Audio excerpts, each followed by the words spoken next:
राजा ने कहा है तो प्रजा दूत आज्ञा कैसे नहीं मानेंगे।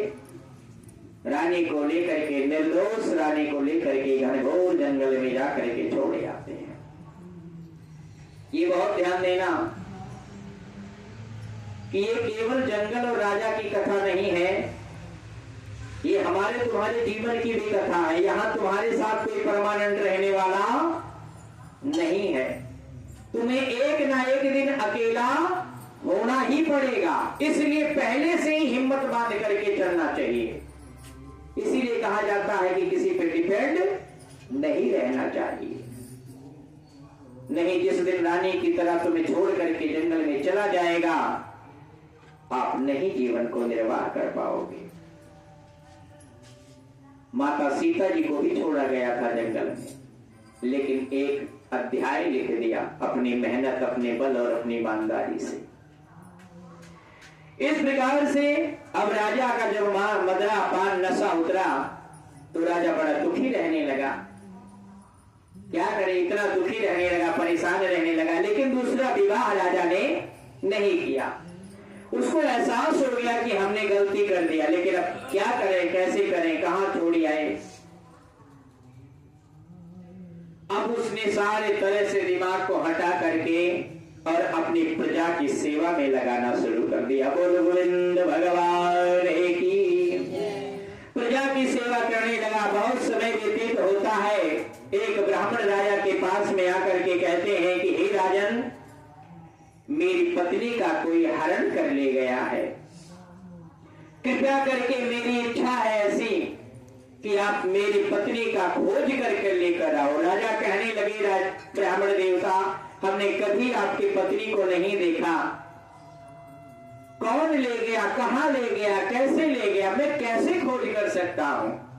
ब्राह्मण देवता ने कहा कि राजा प्रजा का कर लेते हैं, कर बोले तो टैक्स, इसीलिए राजा का धर्म होता है प्रजा की रक्षा करना।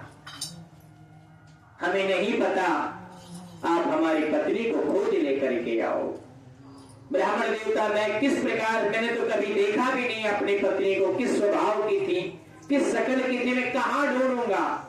ब्राह्मण देवता ने कहा, यदि मेरी पत्नी अति क्रूर स्वभाव, कर्कश, कठोर वचन बोलने वाली, कुरूपा, काले रंग की भी थी, तो भी वो मेरी अर्धांगनी थी, मेरी पत्नी थी, और उसकी रक्षा करना मेरा धर्म बन जाता है। मुझे नहीं पता,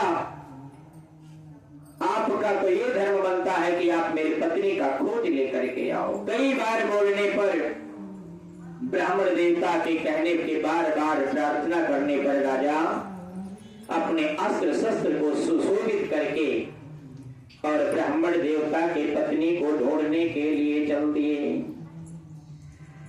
बहुत समय व्यतीत होता जा रहा है। ब्राह्मण देवता की पत्नी को ढूंढते ढूंढते राजा एक वीरवान जंगल में पहुंच गए, घनघोर जंगल में।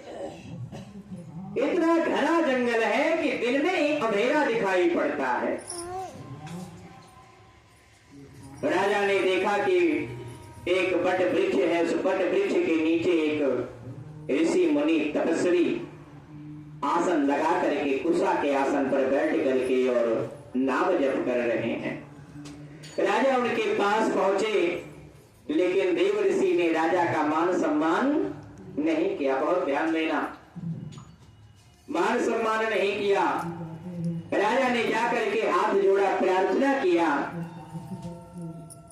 कि हे ब्राह्मण, मैं आपके कुटिया में आया, आपने हमारा कोई आदर सेवा नहीं किया, कोई सत्कार नहीं किया, अर्घ नहीं दिया, जल नहीं दिया। महात्मा कहने लगे कि आप तो राजा हैं, आप इसके योग्य हैं, लेकिन इस समय आप इसके योग्य नहीं हैं। राजा समझ गया कि मेरी गलती का मुझे प्रायश्चित मिल रहा है। यही समझना है, ये हमारे तुम्हारे जीवन की कथा है कि तुम्हें जब तुम्हारे जीवन में कोई कठोर बोले, कोई परेशान करे, कोई दंडित करे, तो राजा यहाँ की भी का बात कह सकता है।